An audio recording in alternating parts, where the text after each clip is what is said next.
role in this ballet? Yeah, so it's going to take a little bit of imagination to get into character here, because so much of what Balanchine did in his choreography that he built in collaboration with Stravinsky was to take these stories, these narratives, and to make them abstract, right? So it's like gone are the sort of the indicators of princes and princesses and queens and evil spells, although we're doing Sleeping Beauty for 2 weeks. All of these ballets that we're talking about today and that you guys are going to see are what we call neoclassical. They're abstract works. And so the role of Apollo starts, the curtain goes up, and Apollo is standing holding a guitar, essentially. It's a very stylized pose, and the opening chords sound like...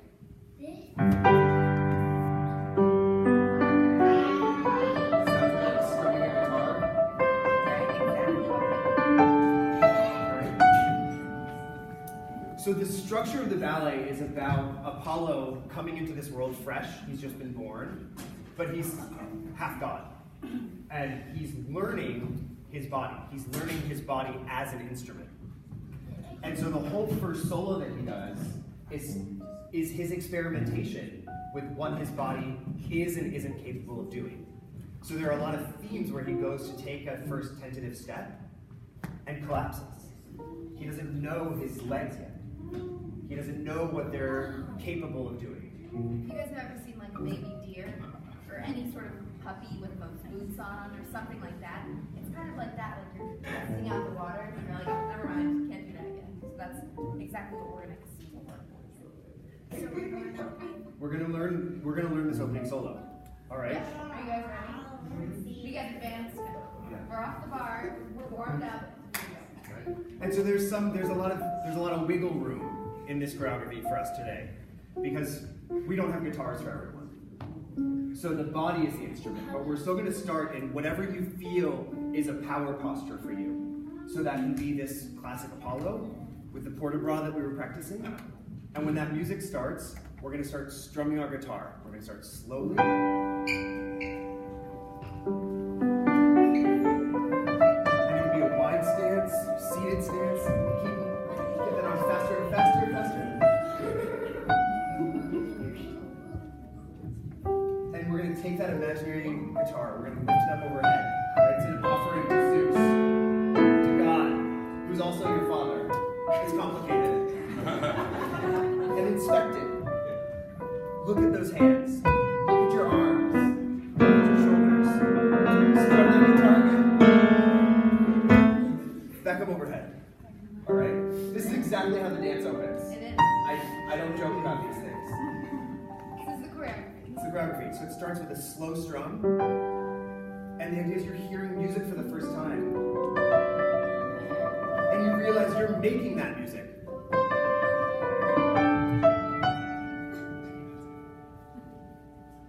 Take it up overhead.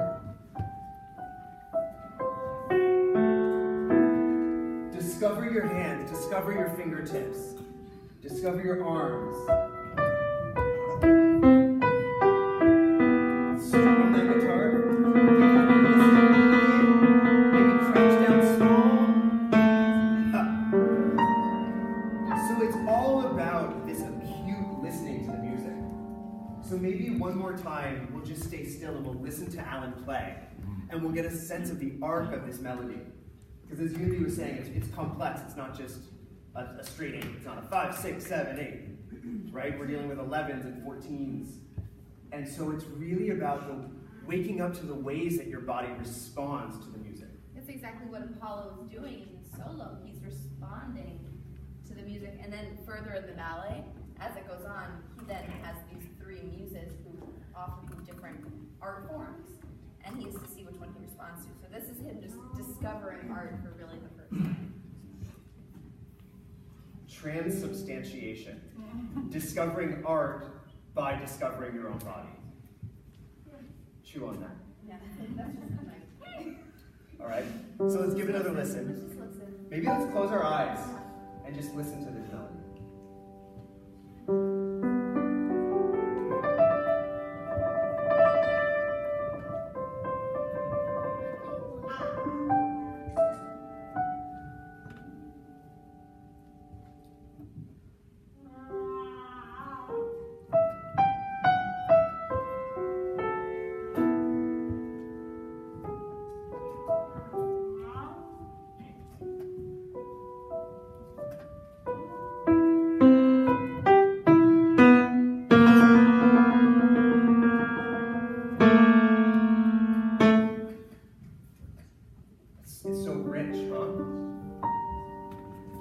right, so eyes open. We'll give that another shot. And for everyone standing, you can follow me. We'll get really low on this sort of discovery of the body. Try to get really low, close to the floor. We'll return to strumming.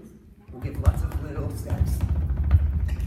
And pop back up at the end of the phrase, all right? And we're not using counts. We're just trying to feel the body awaken to the music. All right, so we're going to power pose with the guitar.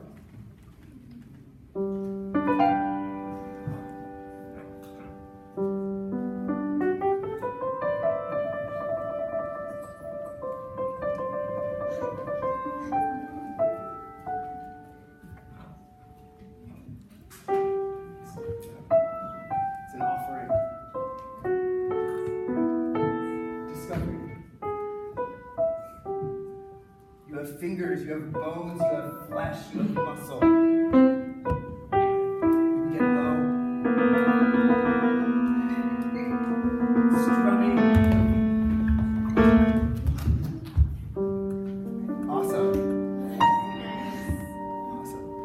So it has these ideas of sort of expansion and contraction, right? The body opening up and then collapsing back in on itself.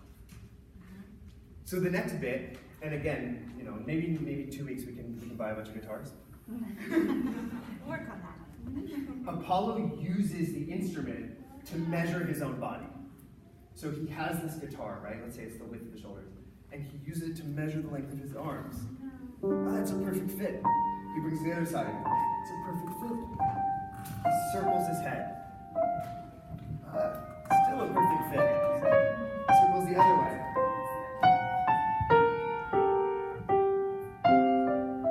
Awesome, you guys. And then he puts it down.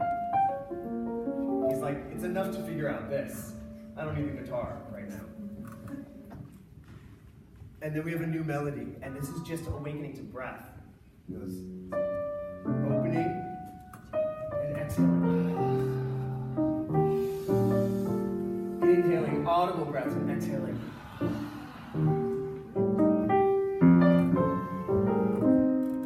And then he has a bit of a tantrum. All right. So we'll give that another try. We'll tack that on. Okay. Should we start at the very beginning? Let's start at the very beginning. Okay. All right.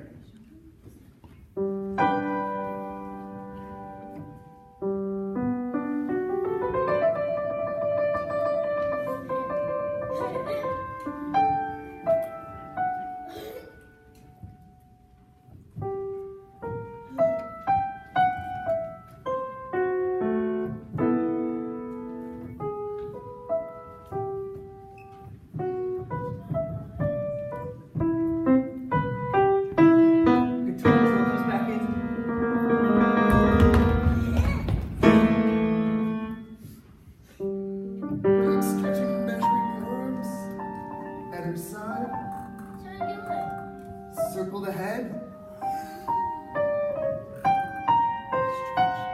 Circle the other way. You lay that guitar down so gently. It's the most valuable position to have. You have a new thought. How do my lungs work? How does my breath work?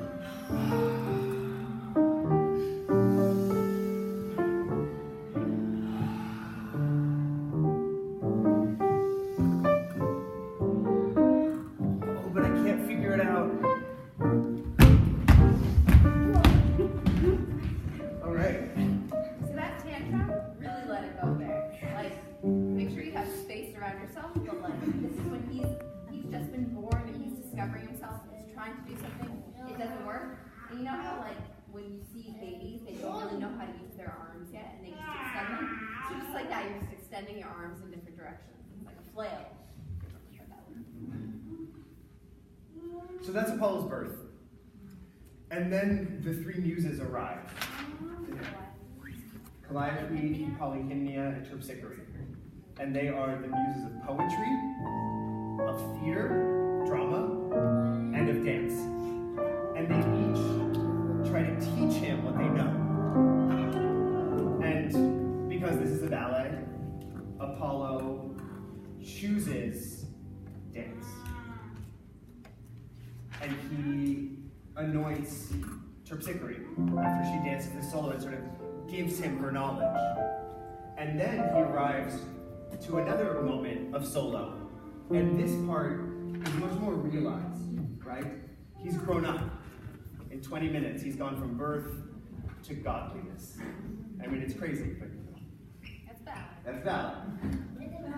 It's a ballad.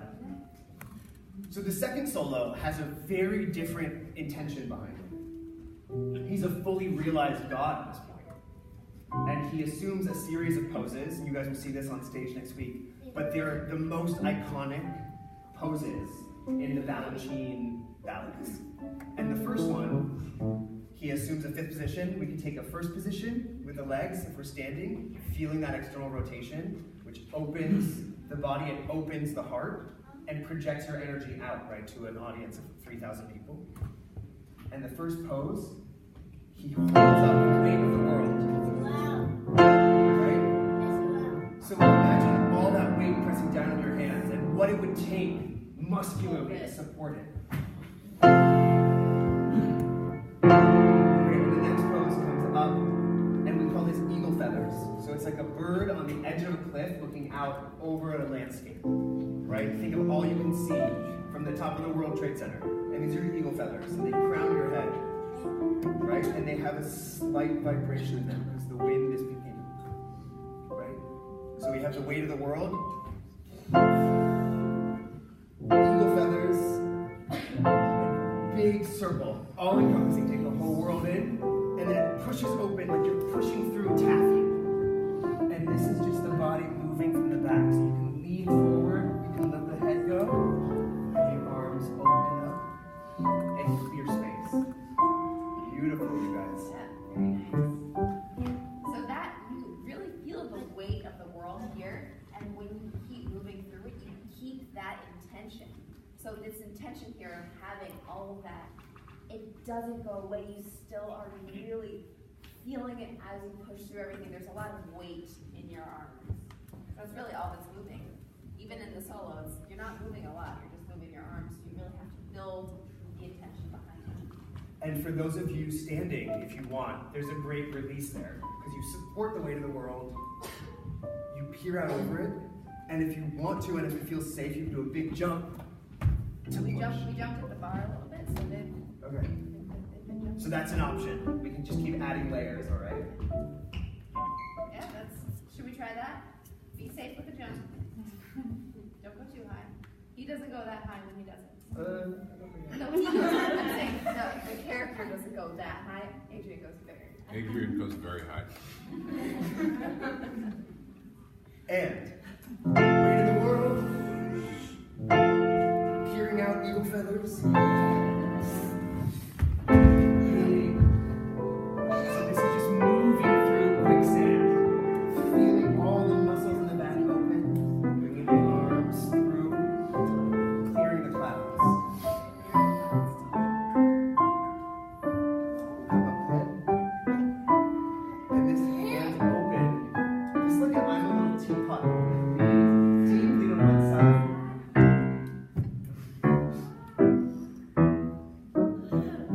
Great. So, musically, there are so many ideas. And Apollo assumes these positions.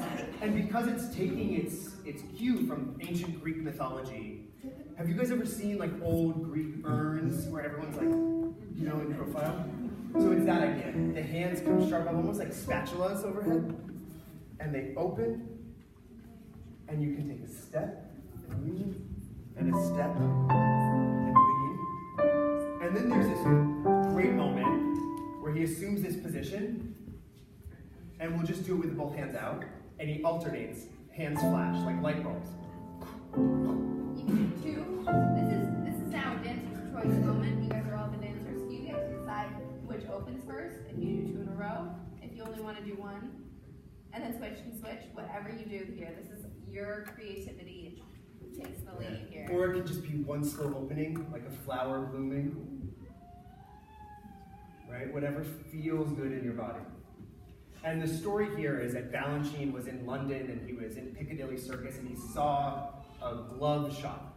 and it had light bulbs outside, and it kept flashing light bulbs inside the shape of a hand. Hand, hand, hand, hand. So we don't know if this is true, but we're told this story sort of through the generations. It's the mythology of the ballet itself.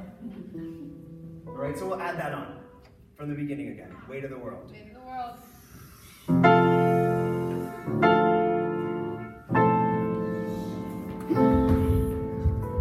Rolling those shoulders, clearing the clouds, bringing it back up overhead,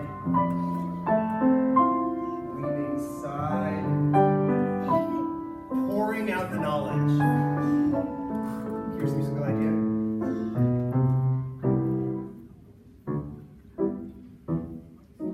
Beautiful. Yeah, so did you guys hear that musically? Can you just play the light bulb part again? The whole thing? Just the light bulbs. Just the light bulb. Oh, is that, We'll get out of here. Keep going. So if you listen to this is melodic, so we're doing this. And then you slowly bring the arms out to the side and listen here.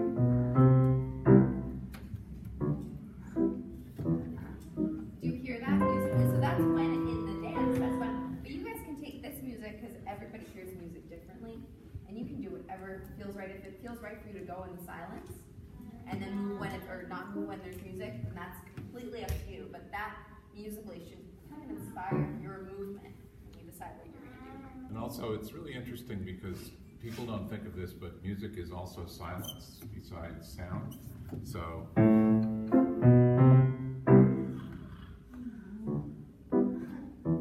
the most beautiful part of music is actually the rest. There's a famous pianist said, I may not play the notes better than everyone else, but my rests are the best.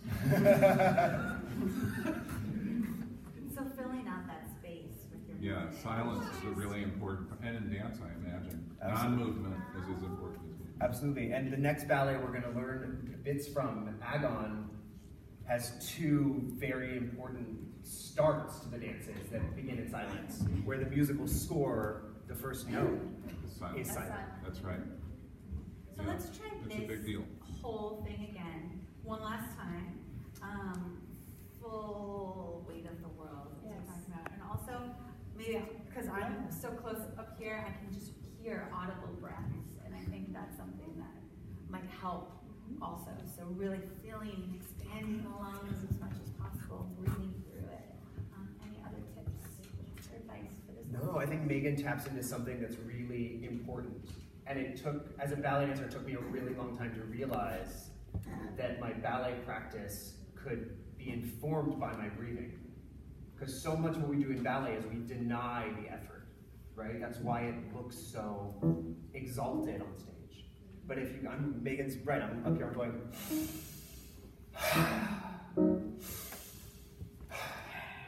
and luckily there's like an orchestra between me and the audience, so they don't get all that. But sometimes they do get the sweat. All right. So try to integrate your breath into these ideas. Yeah, thank you. One more time. And